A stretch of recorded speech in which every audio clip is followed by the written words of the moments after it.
আমাদের হারানো শৈশবের স্মৃতি গুলতি গুলাইল বাটুল আমাদের আবেগ ইমোশনের পরে মুইতে দিছে কিছু অসাধু অতি মুনাফালোভী ব্যবসায়ী। কেন বলতেছি এই কথাটা? ইদানিং দেখতেছি যে ফেসবুকে তারা অ্যালুমিনিয়াম বডি অ্যাড দিচ্ছে, যেগুলোর নাট কেটে যায়, লেজার লাইটের প্রলোভন দেখাচ্ছে, প্লাস এমিং কিট, ওয়াটার লেভেল থাকলে হাত সোজা থাকবে, এই ধরনের বিভিন্ন প্রতারণামূলক প্রলোভন আপনাদেরকে দেখাচ্ছে। আপনারা প্রতারিত হচ্ছেন। আমি জানি আমার এই ভিডিওটা অনেকেই আপনারা দেখতেছেন। যারা প্রতারিত হয়েছেন তারা অবশ্যই কমেন্ট করে জানাবেন যে আপনারা কি কি প্রবলেম ফেস করছেন। তো যেহেতু প্রতারিত হয়ে গেছেন, সেহেতু তো আর কিছু করার নাই। আপনারা দেখবেন যে তারা কিন্তু যখন আপনাদের সামনে প্রলোভন জাতীয় অ্যাড দেখাচ্ছে, তারা কিন্তু তাদের ফেস দেখাচ্ছে না এবং প্রোডাক্টের ডিটেলস আপনাদেরকে বলতেছে না। তারা শুধু আপনার কাছে প্রোডাক্টটাই বিক্রি করতেছে, বাট আপনার যে প্রবলেমগুলো, সেই প্রবলেমগুলো সলিউশন তারা করতেছে না। তো তারা ফেস কেন দেখাচ্ছে না? কারণ তারা প্রতিনিয়তই প্রতারিত করে যাবে। যদি ফেস দেখায় আর আপনি তার কাছ থেকে একটা প্রোডাক্ট কিনে আপনি যদি প্রতারিত হন, পরবর্তীতে অন্য কোনো প্রোডাক্ট আপনি আর তার কাছ থেকে কিনবেন না। তো তারা তো আজীবন প্রতারিত আপনাদেরকে করেই যাবে। এখন ফেস তো তারা আপনাদেরকে দেখাবে না এবং আপনার যে প্রবলেমগুলো আছে এই প্রবলেমগুলো সলিউশনও তারা কিন্তু দেখাবে না। সো আজকে আমি কিছু শ্যুট করব, এই যে টার্গেট বক্স। আমি যখন ফ্রি থাকি, অবসর থাকি, তো এভাবেই আমি প্র্যাকটিস করি এবং টাইম পাসটা করি। এখন আপনারা যারা আসলে সিলিং শট গুলতি বিশেষ করে চায়না প্রোডাক্টগুলো কিনে প্রতারিত হয়েছেন, তাদের জন্য আসলে দুঃখ প্রকাশ করা ছাড়া কিছুই নাই। এই টপিকসে আসলে কথাগুলো বলতে চাচ্ছিলাম না, কিন্তু অনেকেই আমার কাছে দুঃখ প্রকাশ করছেন। অনেকেই এই প্রোডাক্টগুলো কেনার পরে কিভাবে ব্যবহার করতে হয়, প্রবলেমগুলো সলিউশন করতে হয়, এই বিষয়গুলো যখন আপনারা ইউটিউবে আসেন, এসে ঘাটাঘাটি করেন, তখন আপনারা হতাশ হন যে হায় হায়, পুরো টাকাটা তো একদম জলেই ফেলে দিলাম। তো যাই হোক, আপনারা অবশ্যই সাবধান থাকবেন, সতর্ক থাকবেন। আপনার দেখাদেখি যারা এই প্রোডাক্টগুলো ব্যবহার করতে ইচ্ছুক হয়, আগ্রহ প্রকাশ করে, তাদেরকেও আপনারা সতর্ক করে দেবেন, সাবধান করে দেবেন, যেন তারা কোনোভাবেই প্রতারিত না হয়। তো চলেন, এটা আমি কিছু শ্যুট করব, আপনাদেরকে সাথে রেখেই কিছু শ্যুট করি। এটা হলো আমার হ্যান্ডমেড একটা উডেন সিলিং শট, আর এখানে আছে টার্গেট বক্স। আমি প্রথমে আসলে কি করি, ওই একটু বড় টার্গেট ব্যবহার করি। পরবর্তীতে আমি দূরত্ব একটু একটু করে বাড়াই। যদিও আমার ছাদটা দেখতে পারতেছেন একটু ছোট, মানে এর থেকে দূরত্ব বাড়ানোর কোনো সুযোগ নাই। তো সেক্ষেত্রে আমি কি করি, যখন দেখি যে বড় টার্গেটে 10টার ভিতরে মোটামুটি 9টা হিট হচ্ছে, তখন আমি এই ছোট টার্গেটগুলো ব্যবহার করি। তো সেক্ষেত্রে দেখা যাচ্ছে যে আমার এমিং অ্যাকুরেসির যে পারফরমেন্স ধীরে ধীরে ভালো হয়।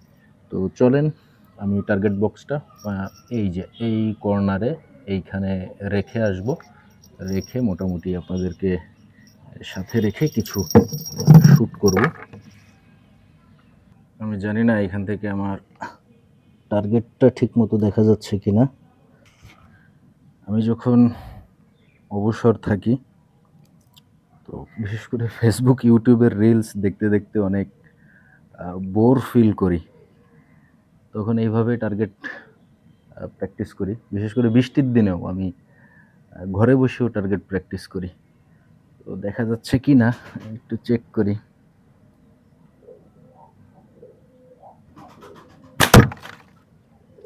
এটা ডান পাশ কাটছে।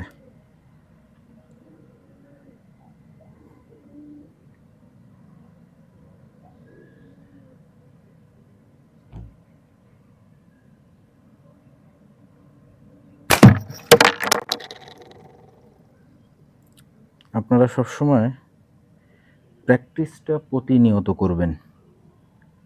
প্র্যাকটিস না করলে আসলে এমিং অ্যাকুরেসিটা হারায় যায়।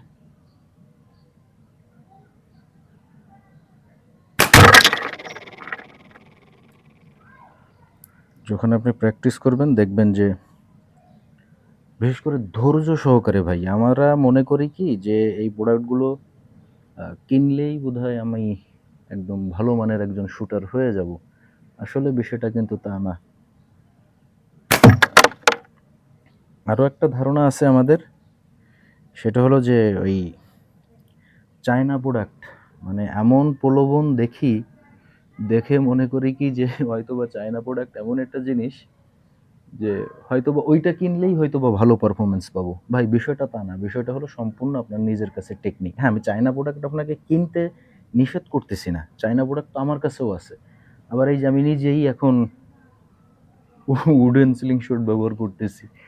এখন বিষয়টা হলো যে ভাই আমার কাছে এখন উডেন সিলিং শট ভালো লাগতেছে। আমি ওই যে চায়না সিলিং শট ব্যবহার করি তা না, আমার কাছেও চায়না সিলিং শট আছে, আমার নিজের পার্সোনাল ইউজের জন্য আছে। এখন তারপরও ইদানিং আমার কাছে কেমন জানি উডেন সিলিং শটটা বেশ ভালো লাগতেছে। আরও একটা হিট হয়েছে।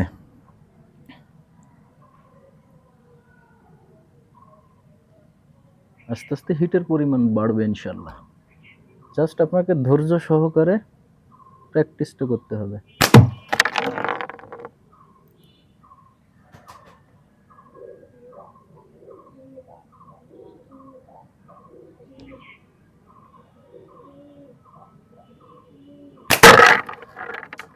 একদম পারফেক্ট হিট হয়েছে।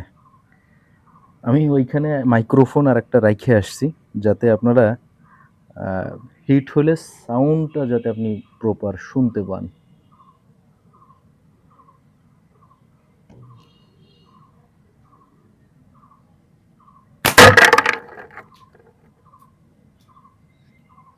এমন সব সিটে আমার দিকেই আসতেছে। আচ্ছা, আমি টার্গেটটা একটু করে ছোট করে দেব। এই টার্গেট আর ব্যবহার করব না, কারণ আমার মোটামুটি হিট হচ্ছে। দেখেন প্রথম দিকে কিন্তু বেশ কয়েকটা মিস হচ্ছিল, এখন এগুলো কিন্তু আস্তে আস্তে হিটের পরিমাণ বাড়তেছে।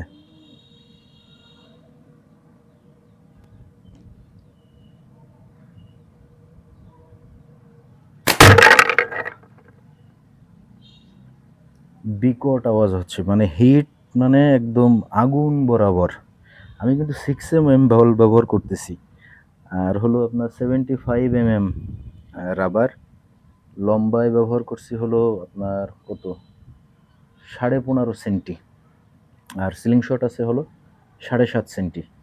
তো এটা আমি ব্যবহার করতেছি, এর মূল কারণ হলো যে ভাই আমার হাতের ভিতরে বেশ গ্রিপিংটা খুব আরামদায়ক, হ্যাঁ, এবং এমিং অ্যাকুরেসিটাও আমি খুব ভালো পাচ্ছি।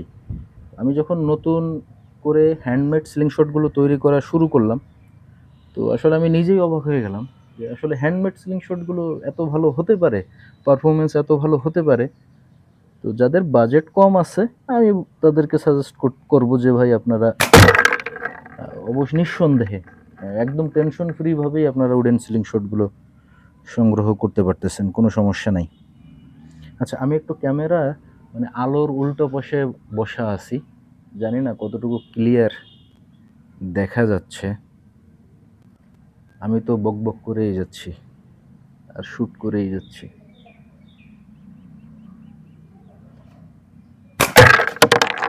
এখন দেখেন যেগুলোই শ্যুট করতেছি অধিকাংশই হিট হচ্ছে। আচ্ছা দাঁড়ান, একটু ক্যামেরাটা চেক দিয়ে নিই। আমি একটা জিনিস আপনাদেরকে সবসময় বলি যে ভাই স্লিং শটের কাজ কি? স্লিং শটের কাজ হলো রাবারটা ধরে রাখা, হ্যাঁ। আর স্লিং শটেরও আরও কিছু বৈশিষ্ট্য আছে, কিছু ক্রেডিট আছে। সেটা হলো যে এমিং পয়েন্ট যেটা, হ্যাঁ, এমিং পয়েন্টটা একটু ক্লিয়ার হওয়া, একটু স্লোপ টাইপের হওয়া, একটু সূক্ষ্ম হওয়া। এম করার সময় যেন ওইটা ইজিলি ক্লিয়ার দেখা যায়, যখন আমি রাবারটা টানতেছি এমিং পয়েন্টটা যেন ক্লিয়ার দেখা যায়। তো এই বিষয়গুলো তো আমি হাত দিয়েই তৈরি করতেছি। তো চাইনা সিলিং শটেও কিছু কিছু বিষয় আছে এরকম, যে বিষয়গুলো আপনাকে অবশ্যই দেখতে হবে। এখন সব থেকে গুরুত্বপূর্ণ আর একটা বিষয় আপনাকে গুরুত্ব দিতে হবে, সেটা হলো যে ভাই যে জিনিসটা আপনি ধরে আরাম না পাবেন, সেই জিনিসটা আপনি ইউজ করে কিভাবে আরাম পাবেন বলেন। তো যার কারণে উডেন সিলিং শটে একটা সুবিধা আছে কি, যে আপনার হাত ছোট, আমি আপনাকে সাইজ ছোট বানাই দিতে পারতেছি। আপনার হাত বড়, আপনাকে আমি বড় বানাই দিতে পারতেছি। উডেন সিলিং শট আপনি বড় করেই আপনি আমার কাছ থেকে নিছেন, জাস্ট আপনি কিছু ঘষা মাজা করলে বা আপনি পাঠায় দিলে আমি আবার ওইটাকে কাস্টমাইজ করে আমি আপনার মন মতো করে আমি আবার আপনাকে ওইটা পাঠাই দিতে পারতেছি। আপনার কিন্তু সেম খরচের ভিতরে এই জিনিসটা থাকতেছে। তো চলেন আরো কিছু শুট করি।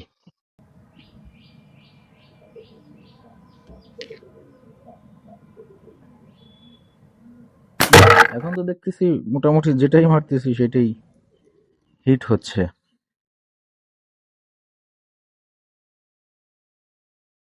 আপনারা হয়তোবা দুশ্চিন্তা করতে পারেন, টেনশন একটা করতে পারেন যে ভাই রাবার বাঁধাটা, ভাই রাবার বাঁধাটা আহ, খুবই সোজা, যেটা আমি আমার ইউটিউবে আমার চ্যানেলে কিন্তু আপলোড করা আছে।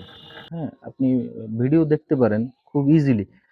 এক ভাই আমাকে কমেন্ট করতেছিল যে ভাই কাঠের সিলিং শটে কিন্তু রাবার কম কাটে। হ্যাঁ, এখানে ভাইয়ের সাথে আমিও একমত। তবে যদি সঠিক প্রসেসটা, ব্র্যান্ডের রাবার কেনেন, কোয়ালিটি ভালো দেখে কেনেন, সংরক্ষণ পদ্ধতি ভালো ছিল এরকমের রাবার দেখে আপনি যদি কেনেন, কাটিং প্রসেসটা যদি ভালো থাকে, রাবার বাঁধার নিয়মটা যদি সঠিক ঠিকঠাক থাকে, তাহলে আপনি চায়না সিলিং শটেও আপনি রাবারের লাস্টিং ভালো পাবেন। তবে কিছু কিছু সিলিং শট আছে চায়না, যে সিলিং শটগুলো আপনি যদি না বুঝে কেনেন, ওই সিলিং শটের দোষটাই ওইটা ভাই, রাবার খুব কাটে। যেমন বাটারফ্লাই সিলিং শটে কিছু কিছু ভেরিয়েন্ট, বর্তমানে তো বাটারফ্লাই সিলিং শটটা বেশ কয়েকটা কপি কিন্তু মার্কেটে অ্যাভেলেবেল। তো কিছু কিছু সিলিং শট আছে যে সিলিং শটের গুলো কিন্তু এই যে গোড়া থেকে কিন্তু প্রচুর রাবার কাটে। এমনকি আমি নিজেও কোনো একজনের কাছ থেকে একটা বাটারফ্লাই সিলিং শট সংগ্রহ করছিলাম। এই সেম সমস্যা, তো এই ভিতরে রাবারের গোড়ায়, টিপারের গোড়ার ভিতরে এই রাবার দিয়ে রাবারের পাশাপাশি একটা কাগজের টুকরা, বা অনেকে আছেন যে ডাবল রাবারের টুকরা ব্যবহার করেন। তো এটা যদি আপনি একটু সতর্ক থাকেন, সাবধান থাকেন, চায়না সিলিং শটেও আপনি রাবার লাস্টিং ভালো পাবেন। আর ভাই যেটা কমেন্ট করছিল যে ভাই কাঠের সিলিং শটে রাবার কম কাটে, হ্যাঁ এখানেও আমি আপনার সাথে একমত।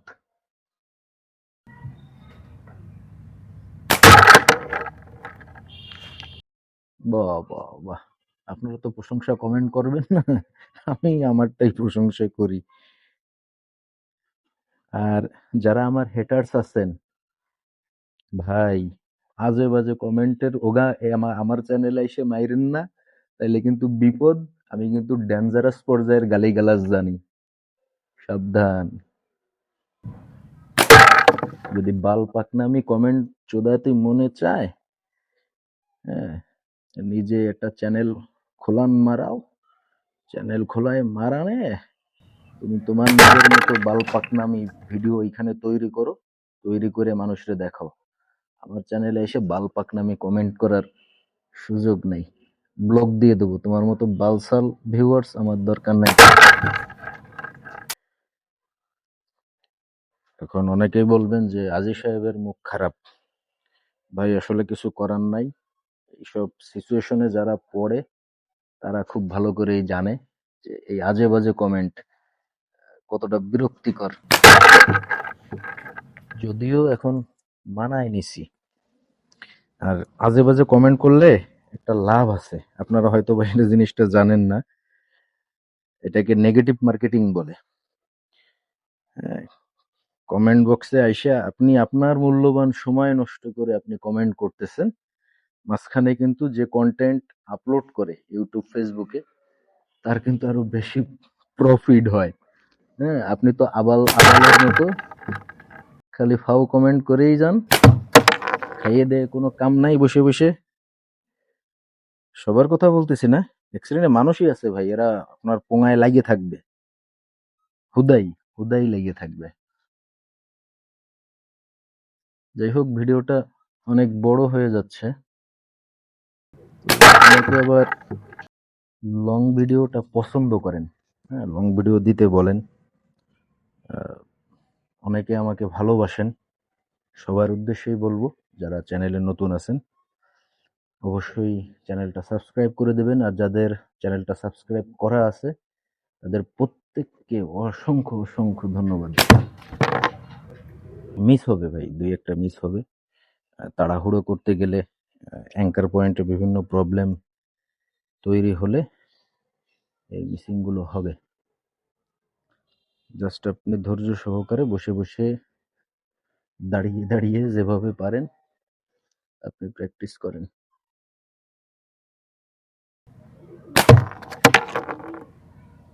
মনোযোগ সরে যাচ্ছে ভাই, মনোযোগ সরে যাওয়াটাও আসলে একটা বিপদ। আপনি যদি অন্যমনস্ক থাকেন, আপনার মাইন্ড ফ্রেশ না থাকে, শরীরে যদি রাগ থাকে বা আপনি যদি দুশ্চিন্তার ভিতরে থাকেন, তখন আপনি দেখবেন যে আপনার টার্গেটে কিন্তু হিট হয় না। একদম রিল্যাক্সে রিল্যাক্সে আপনাকে প্র্যাকটিস করতে হবে। এখন আমি তো যে আপনাদের সাথে কথা বলতেছি আর শুট করতেছি, আমার পারফরমেন্স নিঃসন্দেহে খারাপ হবে।